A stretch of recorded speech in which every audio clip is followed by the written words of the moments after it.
हमारे साथ मौजूद है राष्ट्रवादी कांग्रेस के मुख्य प्रवक्ता उमेश पाटिल जी। तो आपने पत्रकार परिषद रखी, उसका मुख्य उद्देश्य क्या है? राज ठाकरे जी ने अपने कार्यकर्ताओं को हमारे एमएलए के ऊपर हल्ला करने के लिए भेजा और लगभग उनको वो मारने के लिए ही आए थे।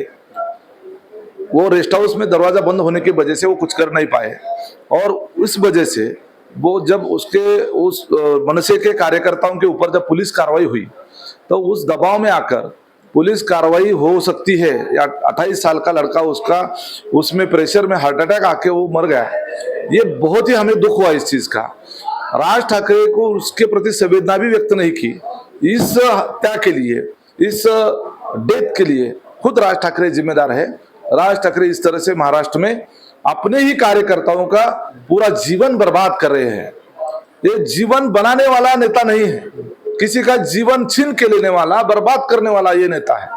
क्या मिला उनको इस तरह से किसी की जान लेके? अभी उस परिवार का वो लड़का चला गया, उसके लिए जिम्मेदार कौन? उसके लिए जिम्मेदार खुद राज ठाकरे है। उसकी आत्मा भटक के आएगी राज ठाकरे के घर के ऊपर। कल कार्यकर्ता सम्मेलन के दौरान उद्धव ठाकरे ने कहा कि या तो मैं रहूंगा या तो देवेंद्र फडणवीस। इस पर आपका क्या कहना है? उद्धव जी ठाकरे की लड़ाई अहंकार के स्तर पे चली गई है, व्यक्तिगत स्तर पे चली गई है। वो शिवसेना का इस्तेमाल अपनी खुद की जाति दुश्मनी निकालने के लिए कर रहे हैं। वो देवेंद्र जी फडणवीस को अपना दुश्मन मानने लगे हैं। राजनीति में कोई दुश्मनी नहीं होती है, विरोधी दल होता है, विरोधक होता है। ये व्यक्तिगत स्तर की दुश्मनी लग रही है और पूरी शिवसेना को, जिस विचार के लिए बाला साहब ठाकरे ने शिवसेना की स्थापना की, ये कहाँ विचार है? या तो तू रहेगा या तो मैं रहूंगा, ये फिल्मी स्टाइल वाले डायलॉग उद्धव जी ठाकरे बोल रहे हैं। इससे महाराष्ट्र का कोई प्रश्न उपस्थित नहीं किया। महाराष्ट्र के ज्यादा बारिश हो गई, उसकी वजह से जो प्रश्न निर्माण हुए वो नहीं, उसके बारे में कुछ नहीं बोला।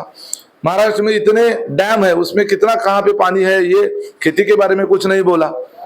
महाराष्ट्र के जो आम आदमी के जो प्रश्न है उसके बारे में कोई उनका स्टेटमेंट नहीं है। बस अब नरेंद्र मोदी अभी फिर से महाराष्ट्र में आए, आधी गुर्मी तोड़ी है, अभी जितनी रह चुकी है वो भी तोड़ देंगे। ये स्टेटमेंट्स है, ये है शिवसेना। क्या है एजेंडा इनका? तो सर, सीट शेयरिंग के ऊपर भी कुछ चर्चाएं हुई हैं।